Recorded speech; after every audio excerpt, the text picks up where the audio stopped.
Hey everybody, it's the Investments Lawyer, and today we're going to do a key terms deep dive into an investment fund's term.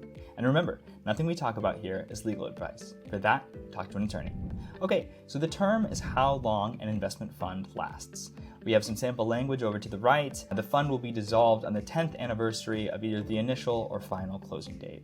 So this is a very common term for like a VC fund or a PE fund. Sometimes real estate funds have a term that's a bit shorter, but 10 years is a pretty common closed-end fund term. One thing to note, if you have an open-ended fund, then there is no term. The fund just kind of lasts forever. So 10 years, let's say, is a standard term. We have some language down here in the brackets, and it's saying that unless the fund is dissolved earlier, the term of the fund can be extended by the GP in its sole discretion in the sample language for up to 2 years. So the general partner can just say, hey, let's extend the term a little bit.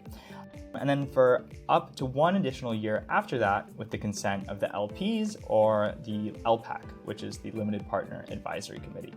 And if the LPs agree to keep extending the term, you can always amend the LPA to keep amending the term. So really, the fund can last as long as the LPs and the GP want it to functionally. So down below, we say the fund's term is subject to early termination upon certain circumstances set forth in the fund agreement. So there will be some technical ways why the fund might have to shut down. We have in brackets here, including upon the vote of a majority in interest of the limited partners following the occurrence of certain events as set forth therein. So as set forth in the fund agreement.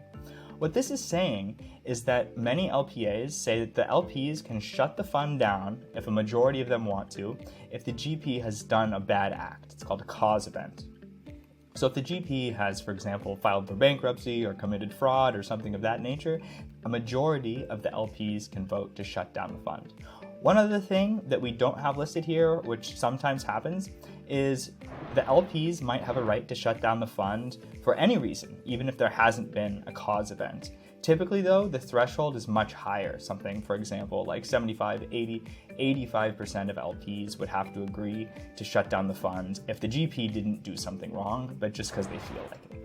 Okay, so thanks for sticking around for the term of this video, and if you have any questions, let me know. Happy to help out. Thanks and have a good one. Bye.